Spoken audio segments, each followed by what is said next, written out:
வணக்கம். நம்ம சேனலுக்கு தொடர்ந்து ஆதரவளித்துக் கொண்டிருக்கும் நல்ல உள்ளங்களுக்கு நன்றி. காலையில் நம்ம பேசியிருந்தோம் அந்த விவிபேட் வழக்கு. இன்றைக்கி ரொம்ப முக்கியமான வழக்கு.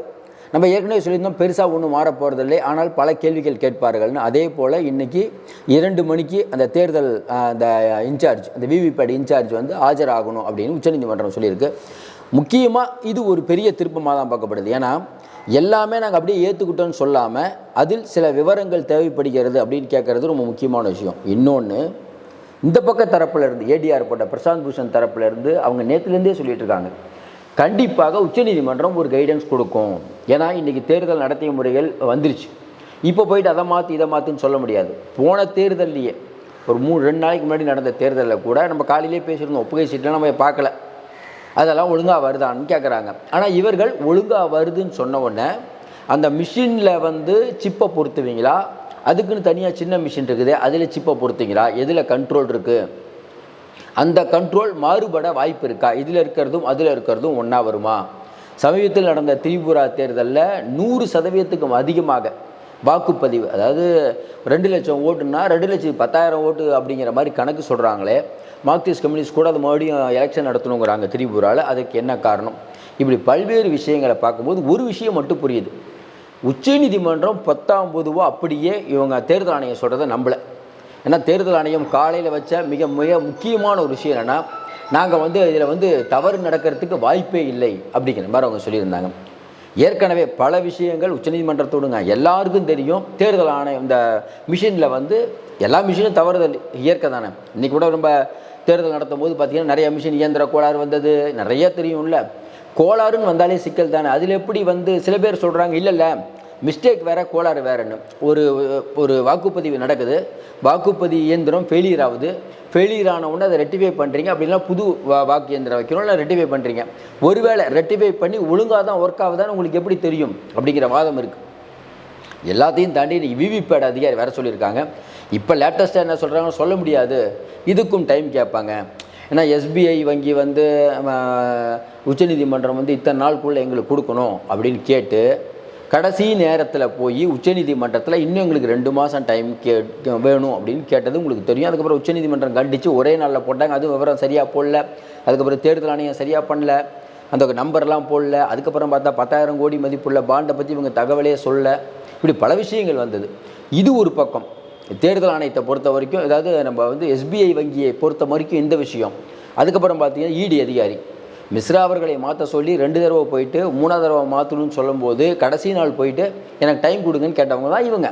அதனால் இவர்கள் எதையும் செய்வார்கள். இப்போ லேட்டஸ்ட்டாக என்ன சொல்லுவாங்க, இந்த ஏடிஆர் தரப்பில் பிரசாந்த் பூஷன் தரப்பில் அங்கே விசாரிக்கும்போது டெல்லியில் இந்த வழக்கை பொறுத்த வரைக்கும் இன்றைக்கி இந்த விவிபேட் அதிகாரி வந்து ஒரு வேளை சொல்லலாம், இல்லைன்னா நான் விவரம் என்கிட்ட இல்லை, நான் இன்னொரு நாள் சொல்லலான்னு டைம் கேட்கலாம். கால நீட்டிப்பு இவர்கள் செய்வார்கள். இல்லை அந்த அதிகாரி வந்து இன்றைக்கி வர முடியாது, அவருக்கு இன்னும் கொஞ்சம் டீட்டெயிலெலாம் கலெக்ட் பண்ணணும் அப்படின்னு கூட சொல்லுவாங்க. ஏன்னா இவர்கள்ட்ட வந்து நேர்மையை எதிர்பார்க்க முடியாது. ஏற்கனவே இவர்கள், அதாவது பிரசாந்த் பூஷன் என்ன சொல்கிறாருன்னா, ஒரு விஷயம் தப்புன்னா தூக்கி போட்டு அடுத்த வேலையை பார்க்க வேண்டியதானே, எதுக்கு மறுபடியும் அதையே குறியாக இருக்கீங்க.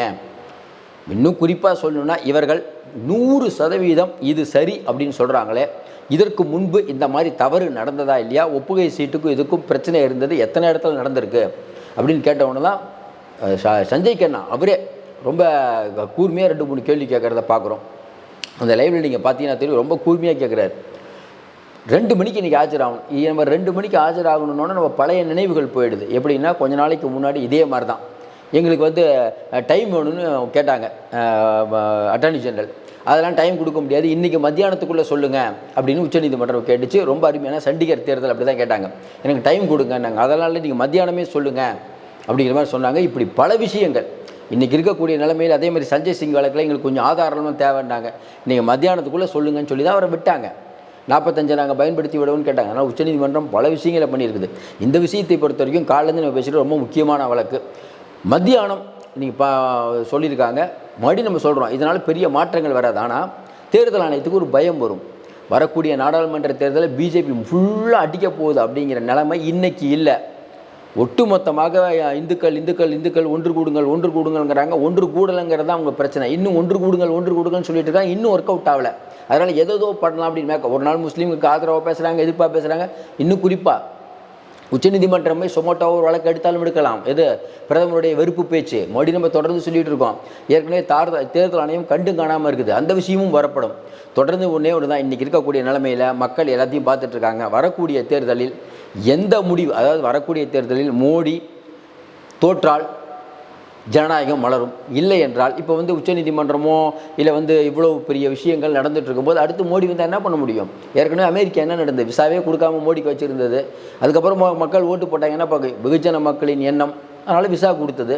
அப்படிப்பட்ட சூழ்நிலையில் ஏற்கனவே நீதிமன்றங்கள் உள்ளிட்ட எல்லா அமைப்புகளையும் மோடி அமுக்குறாருன்னு சொல்லிட்டு எல்லாருக்கும் தெரியும். மம்தா பானர்ஜி வெளிப்படையாக சொல்லிட்டாங்க. முதல் நாள் நீதியரசராக இருக்கார், அடுத்த நாள் பிஜேபியில் போய் சேர்ந்தார். இதெல்லாம் நம்ம பார்த்துட்டு தான் இருந்தோம். இன்றைக்கி இருக்கக்கூடிய சூழ்நிலையில் தேர்தல் ஆணையம் நடுநிலை தவறிப்பட்டு இருந்தால் ஒட்டுமொத்தமான நீங்கள் பெரும்பான்மையான மக்களுக்கு கேளுங்க, அவங்க அப்படி தான் சொல்லுவாங்க. ஒன்லி ஜிகேல் மட்டும்தான் இல்லை நாங்கள் சூப்பராக தான் பண்ணிகிட்டு இருக்கோம். இவங்க சொன்னாங்க, தமிழிசை சொல்லியிருக்காங்க, பிரதமர் வெறுப்பு பேச்செலாம் பேசலை, ஊடுருவக்காரர்களிடமிருந்து அதாவது இங்கேருந்து பறித்து ஊடுருவக்காரர்கள்லாம் யார்? நமக்கு ஒன்றும் புரியல.